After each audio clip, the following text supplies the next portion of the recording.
కూర్చుందాం.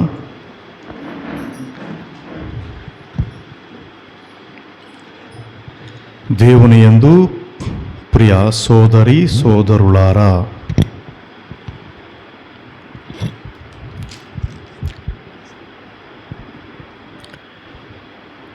దేవుని మందిరంలో ఉన్నాం. ఆదివారం మనందరం కూడా ఆరాధనలో మన సమయాన్ని గడిపి ప్రభు యొక్క దీవెన, ఆయన కృప పొందే సమయం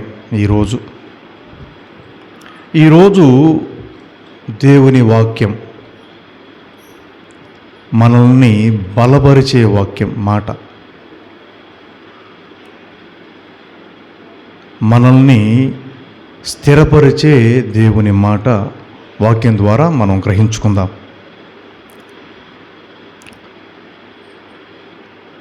ఈ ఆదివారం రోజు రెండవ పఠనం మనం ఇక్కడ చదవం, కానీ మొదటి పఠనం, రెండవ పఠనం, తర్వాత సువార్త, 3 పఠనాలు చదువుకుంటాం. అయితే మనం 2 పఠనాలే చదువుకుంటాం. సువార్త తర్వాత బైబిల్ గ్రంథం నుంచి ఒక పఠనం.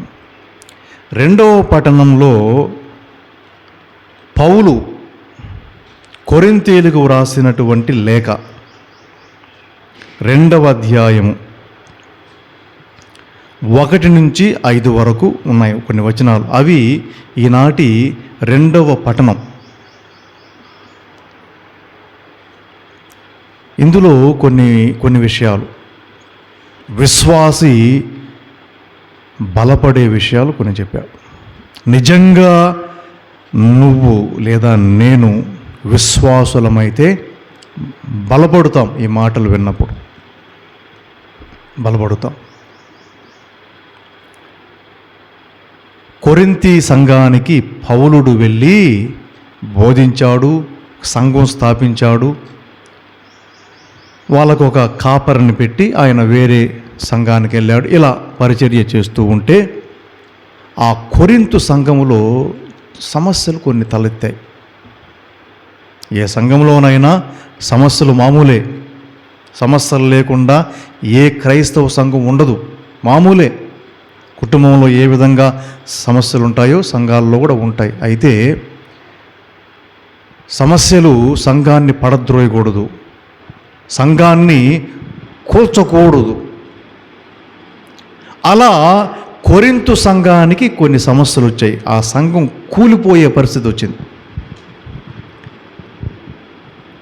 అప్పుడు పౌలు ఒక ఉత్తరం రాశాడు వాళ్ళకి. ఏమని చెప్పాడు ఆ ఉత్తరంలో? ఒకసారి చదువుకుందాం ఆ మాటలు. కొరింథీయులకు రాసిన లేఖ, 1వ లేఖ 2వ అధ్యాయం 1 నుంచి 5 వరకు. ఆలకించండమ్మా మాటలు. సోదరులారా, దేవుని రహస్యమును మీకు బోధింపవచ్చినప్పుడు గొప్ప పదజాలమును కానీ మహత్తరమైన పాండిత్యమును కానీ నేను ఉపయోగించలేదు. మొదటి మాట ఆయన అనింది. మొదటి మాట వాళ్ళకి చెప్పాడు, అమ్మా అయ్యా, ఇక్కడ దేవుని వాక్యాన్ని నేను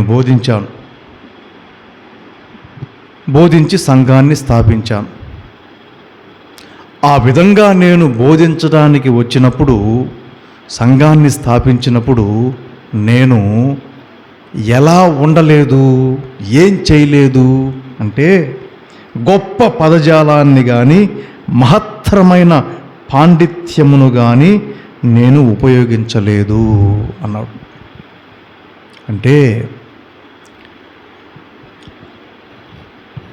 ఒక పని చేసేదానికి మనం కొన్నిసార్లు అబద్ధాలు ఆడుతాం. పని జరగాల అనే ఆలోచనతో అబద్ధాలు చెప్తాం.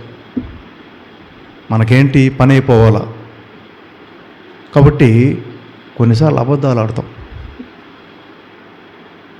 కొన్నిసార్లు గొప్పగా చెప్తాం. బ్యాంకు వాళ్ళు చెప్తారు, మనకు గొప్పగా చెప్తారు, వెంటనే పోయి అకౌంట్ ఓపెన్ చేస్తాం. అప్పుడు అర్థమైద్ది అసలు కష్టం. ఇలా పౌలుడు అంటాడు, మీ దగ్గర సంఘాన్ని స్థాపించడానికి నేను వచ్చినప్పుడు గొప్ప పదజాలం, కొంతమంది మాటలు ఆకాశాన్ని అంటుతాయి. అలాంటి మాటలు చెప్పలా నేను మీకు. పాండిత్యాన్ని కూడా నేను ప్రదర్శించాల. అంటే కొంతమంది వాళ్ళ మాటల్లో ఉండే వాళ్ళకుండే ఆ పాండిత్యం, తెలివి మొత్తం మాటల్లో చూపిస్తారు. అబ్బా అనిపిస్తారు మన చేత. ఎంత గొప్పగా చెప్పాడో వాక్యం అనిపిస్తారు. అబ్బా పలానా పాస్టర్ గారు వాక్యం ఎంత గొప్పగా చెప్పాడు అనిపిస్తారు మన చేత. చెప్పాడు, ఏమైంది నీకు? ఏమన్నా అయిందా అనిపిస్తారు మన చేత. అలాగా గొప్పగా వాక్యం చెప్పాడు. అయితే ఏంటి? పౌలుడు ఆ మాట చెప్పాడు, మీ దగ్గరకు వచ్చినప్పుడు నేను అలా గొప్పగా నేనేం మాట్లాడలా. నాలో ఉన్నటువంటి ఆ జ్ఞానమంతా మీ ముందు నేను చూపించుకోవాలా.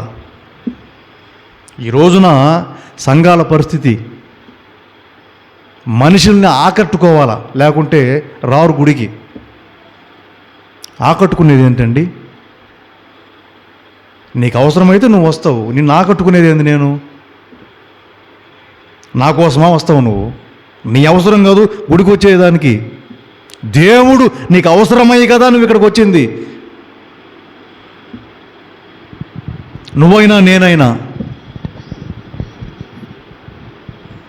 ఆకర్షింపబడి మనం రాలా ఇక్కడికి. నా మాటలకి మీరు ఆకర్షించిపోయి ఆకర్షణకు గురయ్యి ఇక్కడికి వస్తే మీ కర్మ. దేవుని ఆరాధించడానికి మనందరం ఇక్కడికి వచ్చాం. నేను కూడా మీరు మంచోళ్ళని లేదంటే మీరు చెడ్డవాళ్ళని కాదు. దైవారాధన నాకు ఇవ్వబడిన బాధ్యత. ఒక యాజకుడిగా నేను చేయాల్సిన పని. మీరు మంచివాళ్ళు చెడ్డవాళ్ళు నాకు అనవసరం, నా బాధ్యత. అలాగే మీరు కూడా ఒక సేవకుడు బాగా వాక్యం చెప్పేవాడైతే 100 మంది పోతారు. వాక్యం సరిగ్గా చెప్పలేని వాడైతే ఎవరు పోరు. నీకేమైంది వాక్యం చెప్తే చెప్పకుంటే? నీ జీవితంలో ఏమైనా మార్పు ఉందా? ఉండదు. సోదరి సోదరులారా, కాబట్టి పౌలుడు ఈ మాట చెప్పాడు, అయ్యా మిమ్మల్ని నేను నా మాటలతో మిమ్మల్ని ఆకర్షించలా, గొప్ప మాటలు మీకు చెప్పలా.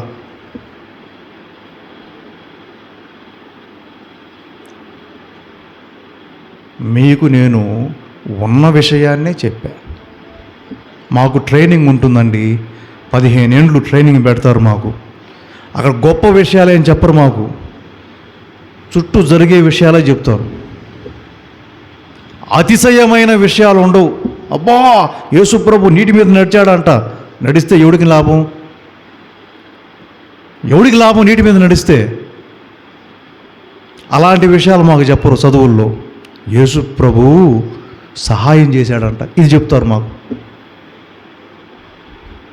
జనం దేనికి ఆకర్షించబడతారు?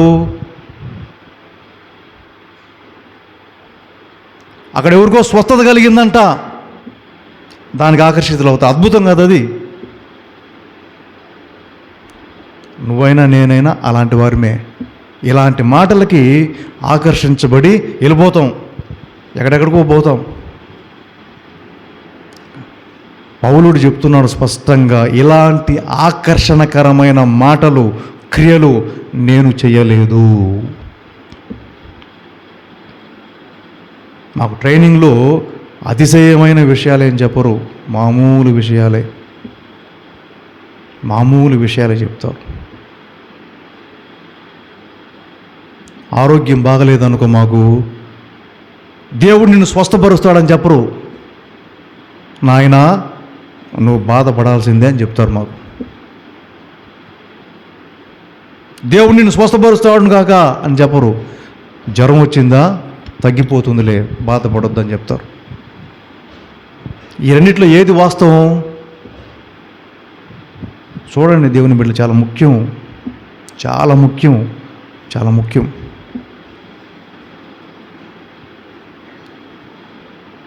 మాకు మత్తివ్వరు. ఆపరేషన్ చేయాలంటే నొప్పి తెలియకుండా మత్తివ్వరు. మాకు ఇంజక్షన్ పొడస్తారు. అంటే ఈ వాస్తవాన్ని కొద్దిగా గ్రహించుకుంటూ ఓహో ఈ జీవితం ఎలా ఉంటుంది అని అలవాటు పడేదానికి. మత్తు అనుకో, మత్తు ఇచ్చేసారనుకో, దేవుడు నేను స్వస్థపరుస్తాడు రా భయపడబాకన్నారనుకో, ఇంకా మనసు దాని మీద పడద్దు, ఓహో నా దేవుడు స్వస్థపరుస్తాడు. స్వస్థపరచుకుంటే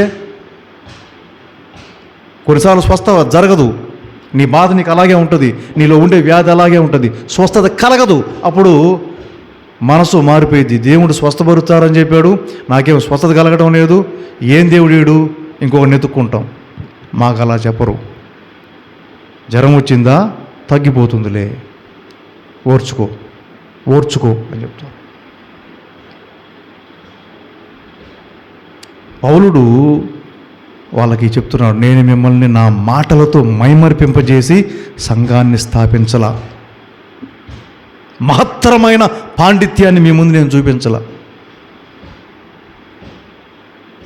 తర్వాత వచనం చదువు.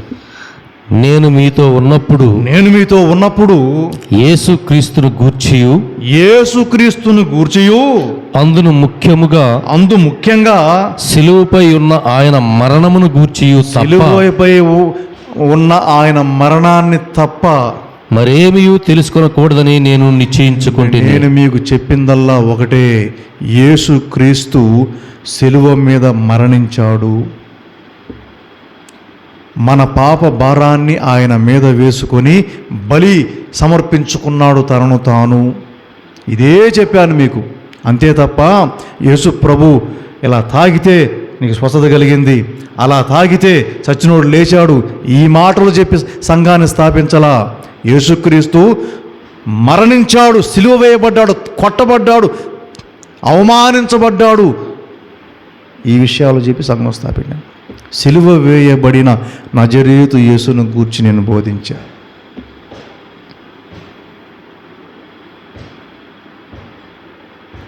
యథార్థం కదా, వీటినే చెప్పాను మీకు, అంతే తప్ప మీరు వస్తే మీకు బియ్యం ఫ్రీగా ఇస్తాం, మీ బిడ్డలకి స్కూల్ ఫీజులు కడతాం, మన దేవుడు గొప్పవాడు, నువ్వు వచ్చావంటే నీకు స్వస్థత కలిగిపోయిద్ది, నీ ఒంట్లో ఉండే జబ్బు పోయిద్ది, నీ ఒంట్లో ఉండే దెయ్యం పోయిద్ది, వదిలిపోయిద్ది, అట్లా తాగితే స్వస్థత, ఈ మాటలు చెప్పాల. నజరేయుడకు యేసు, సిలువ మీద కొట్టబడి చంపబడ్డ యేసును గూర్చి మాత్రమే చెప్పాము.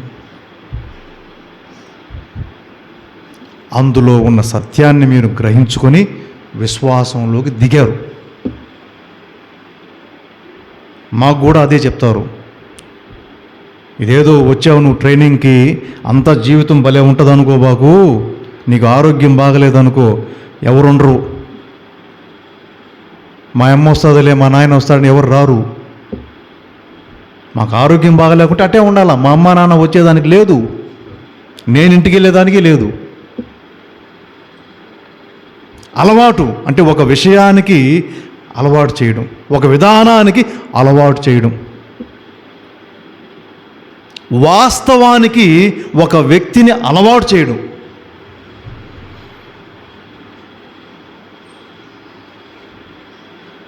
యేసు ప్రభు ఆయన వెనుక వాక్యంలో ఉంది కదా, ఆయన ఎక్కడికి వెళ్ళినా ఆయన వెనక 100 మంది జనం నడిచారు,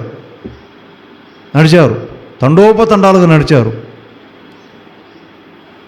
రోజులు గడిచే కొద్దిగా తగ్గిపోవడం ప్రారంభించారు. ఎందుకు అంటే మొదట్లో ఆయన కొద్దిగా కథలు చెప్పేవాడు, స్వస్థతలు చేసేవాడు, అద్భుతాలు చేశాడు. తరువాత ఆయన వాస్తవాన్ని చెప్పడం ప్రారంభించాడు. అంటే ముందు చెప్పినవన్నీ అవాస్తవాలని కాదు, ఉన్న విషయాన్ని చెప్పడం ప్రారంభించాడు. ఆయన గ్రహించాడు, వీళ్ళు నా అద్భుతాలు చూసి వెంటబడుతున్నారు, నేను చెప్పే విషయాల గురించి కాదని గ్రహించుకొని ఉన్న విషయాన్ని చెప్పడం ప్రారంభించాడు. ఒక్కొక్కడుగా తగ్గిపోయారు. వీడి మాటలు వీడింటాడు, ఈ మాటలు చాలా కఠినంగా ఉన్నాయని చెప్పి ఒక్కొక్కడు వెళ్ళిపోయాడు. తర్వాత చెప్పాడు, ఒరే నన్ను చంపుతారా అని చెప్తే శిష్యులకి వాళ్ళు నమ్మల.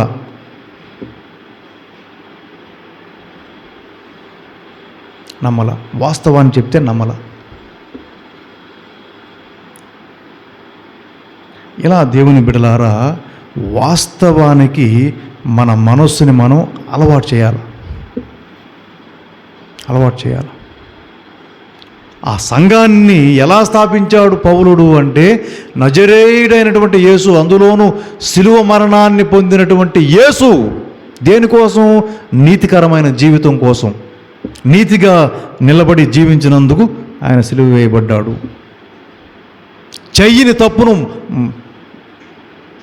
మీద వేసుకొని సిలువ వేయబడ్డాడు. ఈ విషయాలు బోధించాడు. నీ పాపాన్ని నా పాపాన్ని తన మీదకెత్తుకొని దేవుని కుమారుడైనటువంటి ఆయన పాపాలకు పరిహారంగా తనను తాను బలి సమర్పించుకున్నాడు. నువ్వు నేను పాపం చేసి ఒక ఎద్దును బలిస్తాం, ఒక వావుని బలిస్తాం, ఒక మేకను బలిస్తాం, కానీ ఆయన తనను తానే బలిచ్చుకున్నాడు. ఈ విషయాలు చెప్పాడు. నజరేయుడైనటువంటి సిలువ వేయబడిన నజరేతు యేసు గురించే నేను బోధించాను మీకు.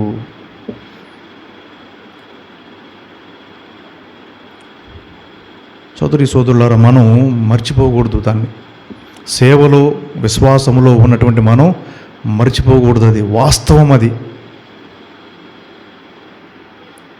దాన్ని మర్చిపోయామంటే ఏదైనా ఆటంకం ఎదురైతే తట్టుకోలేం, పడిపోతాం, దారి తప్పిపోతాం, నిరుత్సాహానికి గురైపోతాం, వెనకడుగు వేసేస్తాం, నాకెందుకులే ఈ పని అని చెప్పి వెళ్ళిపోతాం.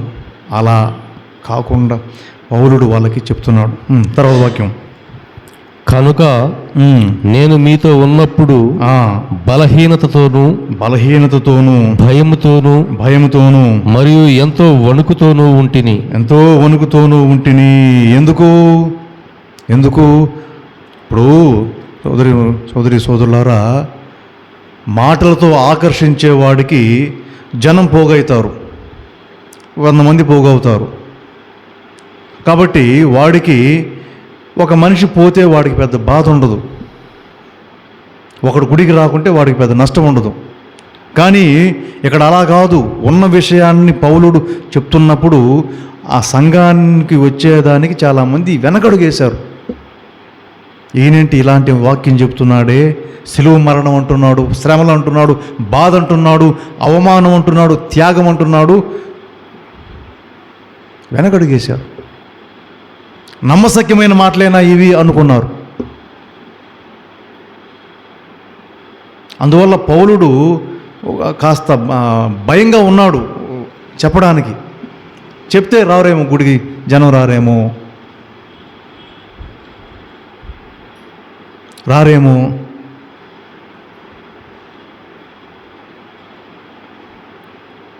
ప్రతి సేవకుడికి భయం ఉంటుంది.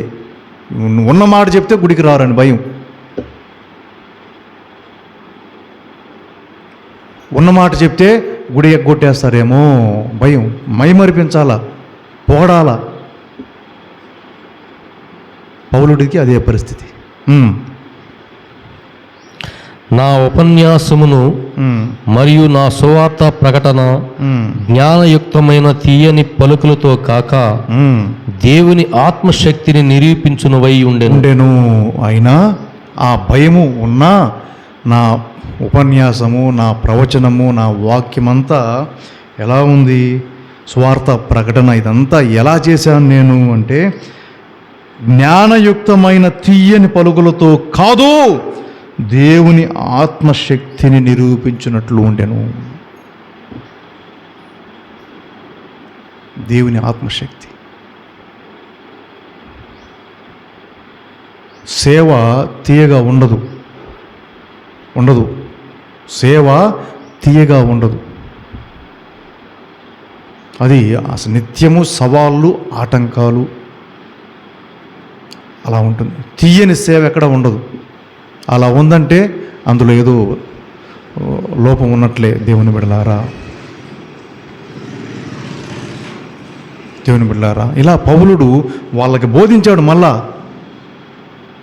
ఎందుకంటే చీలికలు వచ్చినాయి ఆ సంఘంలో. ఎవడో వచ్చి ఒక సంఘాన్ని పెట్టాడు, ఇంకొకటి వచ్చి ఇంకో సంఘాన్ని పెట్టాడు. అప్పుడు పౌలుడు, ఎందుకు మీలో చీలికలు? ఒక సంఘం సరిపోదా? ఎందుకు చీలుతారు మీరు? చీలుతున్నారంటే ఆడేదో మీకేదో మత్తిచ్చాడు. రోగాన్ని నయం చేయాలంటే మత్తు కాదు ఇవ్వాల్సింది, ఇంజెక్షన్ వేయాలా, మందు ఇవ్వాలా. మత్తు ఇచ్చాడు మీకు, ఆ మత్తుకు పడిపోయి మీరు పక్కకి వెళ్ళిపోయారు. మందు ఇవ్వాలా జబ్బు నయం అవ్వాలంటే. ఆ మందు నేను మీకు ఇచ్చాను, మీకు అది సరిపోవట్లా, ఇష్టపడట్లా, పక్కకి వెళ్ళిపోతున్నారు. సోదరి సోదరులారా, సంగమా ఆలోచించు. తీయని పలుకులతో నేను మీకు వాక్యం చెప్పలా, దేవుని ఆత్మశక్తితో మీకు ఉన్న విషయాన్ని, సత్యాన్ని బోధించా. లాస్ట్ వచనం, కనుక మీ విశ్వాసము మానవ వివేకముపై కాక దేవుని శక్తిపై నిలిచి ఉన్నది. మీ విశ్వాసము, నా విశ్వాసము మానవ వివేకంపై కాదు, దేవుని శక్తిపై నిలిచి ఆధారపడి ఉన్నది అంటూ సంఘానికి బోధించాడు.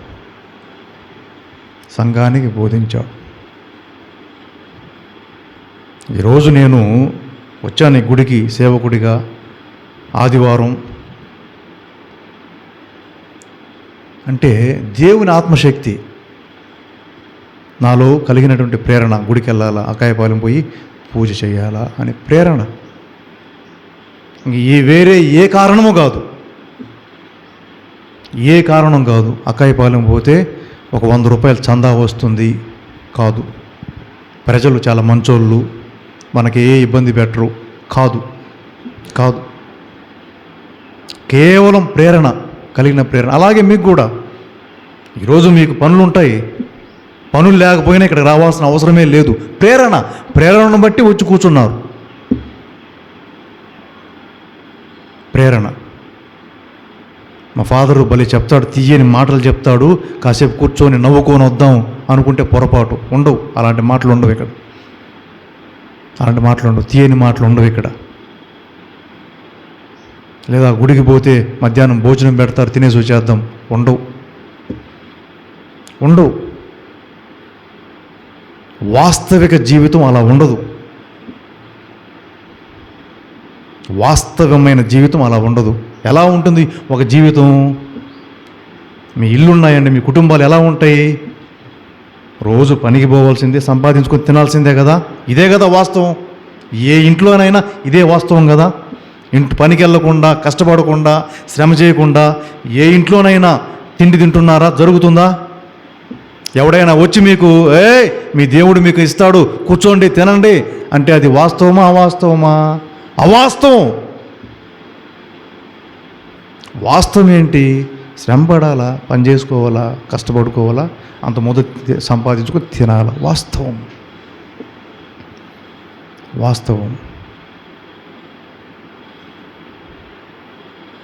అలాగే సేవలో కూడా దేవుని బిడ్డలారా, వాస్తవాలు ఏంటి అంటే ఆత్మ ప్రేరణ.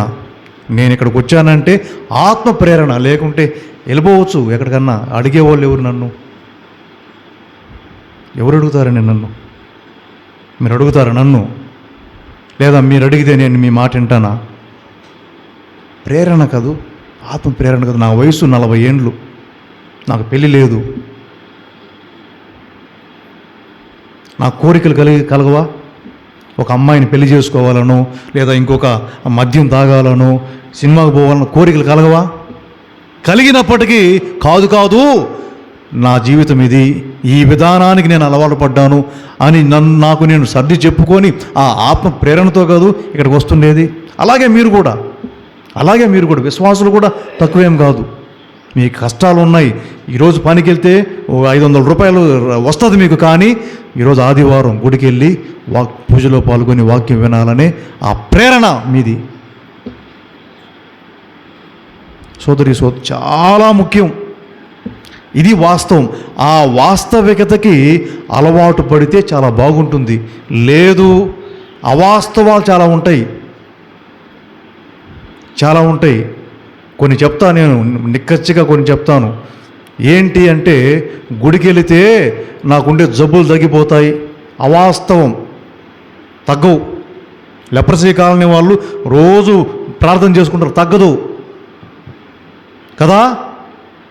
ఎంతమంది మీలో మీ జబ్బులు తగ్గినాయి గుడికి వచ్చినందువల్ల? తగ్గవు. భరించడానికి ఆలోచన కలుగు, భరిద్దాం, భరించాలా, తప్పదు. అనే ఆలోచన కలుగుతుంది. తగు దేవుడు అద్భుతాలు చేస్తాడు. నీకు ఏం అద్భుతం చేశాడండి దేవుడు నీకు నాకు? నీకేమైనా విమానం కొనిచ్చాడా? మామూలు జీవితాలే కదా మని. కాబట్టి అవాస్తవమైనటువంటి కాదు, వాస్తవికత.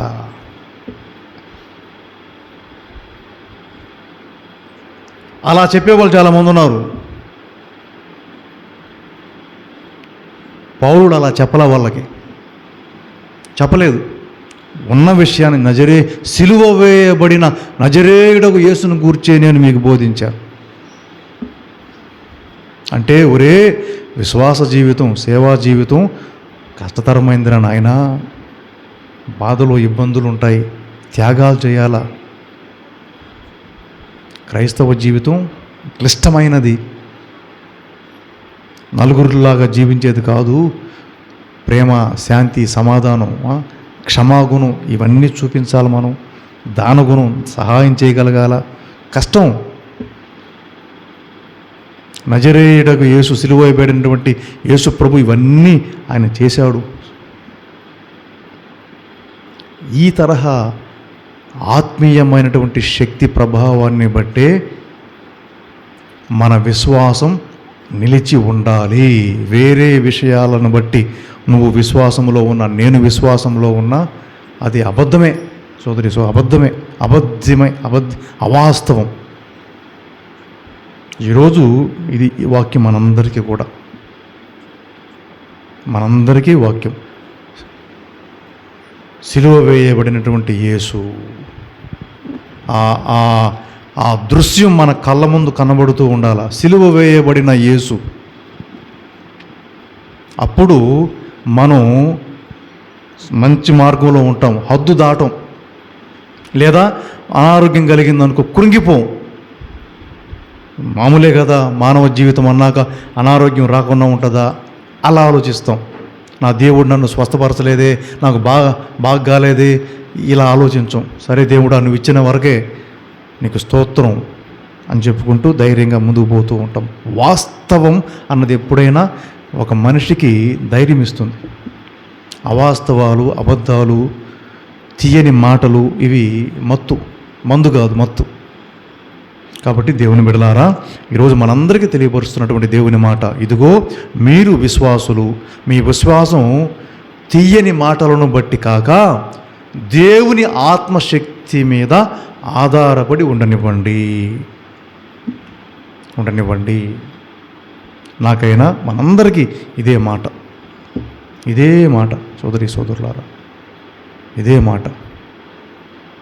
మాట. మనం దేవుని సేవలో ఉన్నామంటే కారణం మనకేదో లబ్ధి దొరుకుతుందని కాదు. ఆ జీవితాన్ని మనం కోరుకున్నాం, ఆ జీవితంలో కొనసాగాలి. కష్టమైన, నష్టమైన దానికి ప్రతిఫలం అంటారా? ఇచ్చేవాడు ఆయన కాబట్టి ఆయన ఇస్తాడు. మనకు ఏమి ఇవ్వాలో, ఏమి అవసరమో దాన్ని ఆయన మనకు సమకూరుస్తాడు. కాబట్టి ఈ రోజున ఈ మాటని, దేవుని మాట మనందరికీ ఇవ్వబడింది. ఈ మాటను మనం స్వీకరించుదాం, తీసుకుందాం. దేవుడు నన్ను ఆదరిస్తాడు, కాపాడుతాడు, నన్ను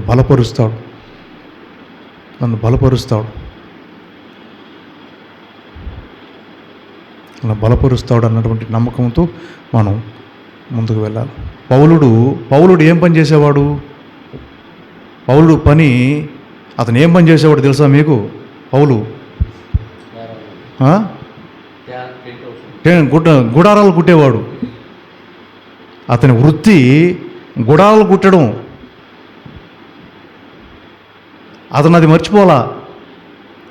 నేను సేవకుని కదా, నాకు పూట గడిచిపోతుందిలే అని చెప్పి అందరికీ మాయ మాటలు చెప్పి 4 డబ్బులు సంపాదించుకొని ఒక పెద్ద గుడి కట్టి సంఘం పెట్టుకొని ఇల్లు కట్టుకొని చేయలా. వాస్తవంలోనే ఉన్నాడు. అరే, నేను గుడారాలు కుట్టుకొని బతికేవాడిని, గుడారాలు కుట్టుకొని బతికాడు చివరిదాకా. సేవకుడు సేవ చేస్తున్నా తన యథార్థ జీవితం గుడారాలు కుట్టుకొని బతకడం, దాన్ని వదల్లా. సేవలో ఉంటే డబ్బులు వస్తాయి. కాబట్టి ఈ రోజున దాన్ని బట్టే కదా చాలామంది లేస్తే బైబిల్ పట్టుకుంటారు. ఎందుకు? ఉచితంగా జరిగిపోద్ది, గడిచిపోద్ది. పౌలట్టు కాదు, పౌలు అలాంటి వాడు కాదు. వాస్తవంగా బతికాడు. గుడారాలు చేసుకునేవాడు, సేవకొచ్చాడు, గుడారాలు చేసుకుంటూనే బతికాడు. యేసుప్రభు ఏం పని చేసేవాడు? వడ్రంగి పని అండి. వడ్రంగి ఆయన 30 ఏండ్ల వరకు వడ్రంగి పని చేశాడు. తర్వాత సేవకు దిగాడు. తర్వాత చేయలేదన్న గ్యారంటీ కూడా చేసి ఉండొచ్చు ఖచ్చితంగా. మరి అన్న ఎట్ట జరుగుద్ది? కూడు గుడ్డ ఎవరిస్తారు? రోజు నీకు ఉచితంగా ఎవరు పెడతారు? ఇలా దేవుని బిడ్డలారా, వాళ్ళందరూ కూడా వాస్తవంలోనే బతికారు. వాస్తవాన్ని చెప్పారు నలుగురికి. నాయన కష్టపడి పని చేసుకోండి. ఈరోజు వాక్యం, మీరు భూమికి ఉప్పు, భూమికి వెలుగు అన్నాడు మత్తయి వార్తలో. ఉప్పు, వెలుగు. రోజు మనకు ఉప్పు లేకుండా రోజు గడవదు. సంపాదన, రోజు సంపాదించుకుంటే కానీ పూట గడవదు. మనకు ఎవరికి గడవదు. ఈ లోకంలో ఉండే ఏ మనిషికి సంపాదన లేకుండా పూట గడవదు. రోజు పనికి వెళ్ళాల్సిందే, సంపాదించాల్సిందే. కోటీశ్వరుడైనా రోజు పనిచేయాల్సిందే. ఉప్పు అంటే సంపాదన, సంపాదించాలి మనం. వెలుగు, సాధికారత. అంటే ఈ మాటకి మీకు అర్థం కాకపోవచ్చు. సాధికారత, ఒక మనిషి సంపాదనతో ఆగిపోకూడదు, సాధించాలి ఏదన్నా. యేసుప్రభు వృత్తిరీత్యా వడ్రంగి, కానీ సేవరీత్యా అతను ఏం చేశాడు? లోకాన్ని ఉద్ధరించాడు. మానవ కోణంలో మనం మాట్లాడితే అతను దేవుడు, ఆయన దేవుడు, అది పక్కన పెడదాం. ఒక మానవ కోణంలో చూస్తే నజరేయుడైన యేసు వృత్తిరీత్యా వడ్రంగి పని చేసుకునే అతను ఏ స్థాయికి వెళ్ళాడు? రోజు వడ్రంగి పని చేసి 4 రూపాయలు సంపాదించి ఇంట్లో ఇచ్చే వ్యక్తి సేవలోకి దిగి 4 రూపాయలు సంపాదించడం కాదు, ఆ సమాజాన్ని ఆ రోజున మార్చేశాడు. 100 మందిని ప్రేరేపించాడు. 100 మంది కోసం తన ప్రాణం శిలువ మీద బలిగా ఇచ్చాడు. సాధన, అది సాధికారత అంటే. సౌలు గుడారాలు చేసుకునేవాడు, గుడారాలు చేసుకుంటూ సంపాదించుకునేవాడు. అపోస్తులుడయ్యాడు, సేవను చేశాడు, దేశాలు దాటాడు, తిరిగాడు, వాక్యం చెప్పాడు, సంఘాలు 100 సంఘాలు స్థాపించాడు. సాధికారత.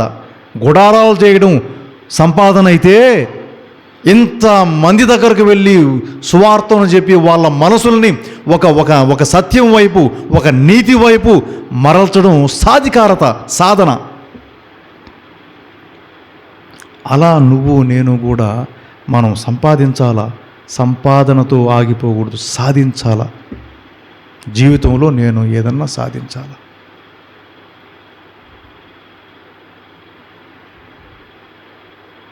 ఉప్పు సంపాదన, వెలుగు సాధన. ఉప్పు సంపాదన, మీరు ఈ భూమికి ఉప్పై ఉన్నారు, ఈ భూమికి వెలుగై ఉన్నారు.